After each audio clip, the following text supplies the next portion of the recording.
A woman walks into a bank and goes directly up to the bank teller and says, "I would like to check my balance." So he pushed her over.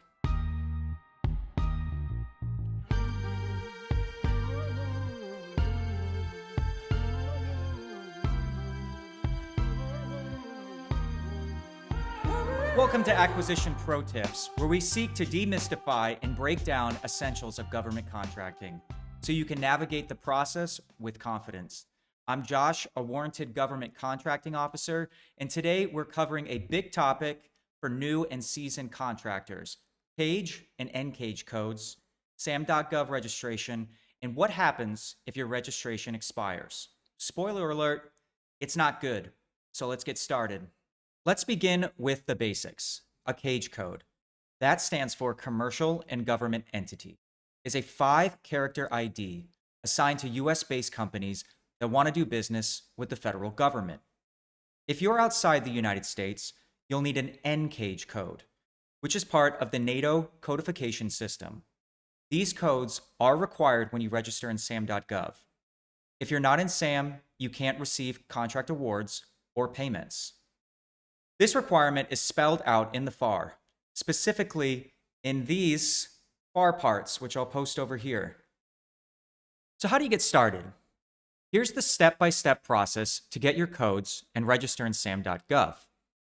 First of all, get a UEI, a Unique Entity Identifier, before anything else. You need a UEI. This replaced the old DUNS number. Go to SAM.gov, create or log into your account and click Get Started under Entity Registration.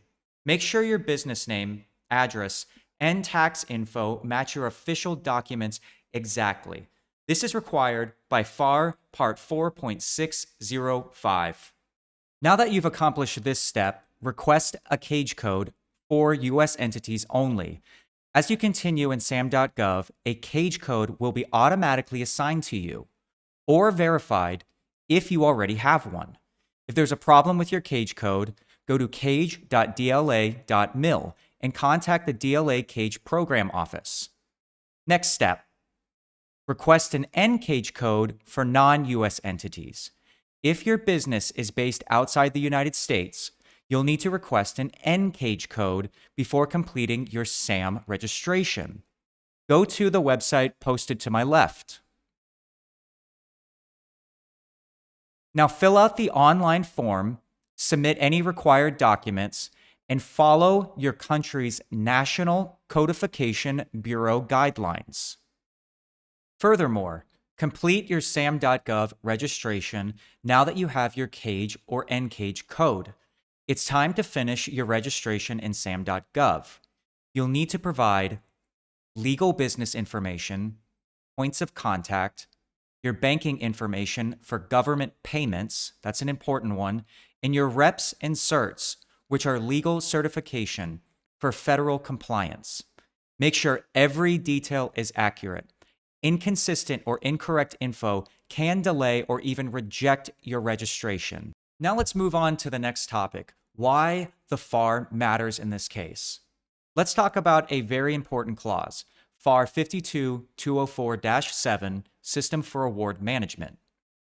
Here's what it says. You must be registered in SAM.gov at the time you submit an offer and remain registered through contract award, performance, and final payment. So what happens if your registration lapses? Well, you could lose out on new solicitations, contract awards, contract modifications, and even invoice payments. In other words, if you're not active in SAM, your government business comes to a halt. And that's why it's so important to ensure that you have an active SAM registration. So here are some tips on staying registered and how to protect yourself. Monitor your SAM expiration date. Renew your registration annually. Update your address, bank info, or points of contact right away if they change, and keep your CAGE and NCAGE code active. And now for some pro tips for success. Let's wrap up with a few acquisition pro tips. Use consistent business info across SAM, IRS, and your bank. Double check your CAGE or NCAGE code is active. Take your time with reps and certs. They're legal certifications. Don't ever pay for registration help. SAM.gov is always free. Need help? Contact the DLA CAGE office, your country's National Codification Bureau, or the Federal Service Desk at fsd.gov. And that's your step-by-step guide for getting a CAGE or NCAGE code and registering in SAM.gov the right way. If you found this helpful, go ahead and like, subscribe, and hit the notification bell so you never miss another acquisition pro tip. In our next episode, I'll walk you through how to properly invoice in wide area workflow, aka WAF. See you next time.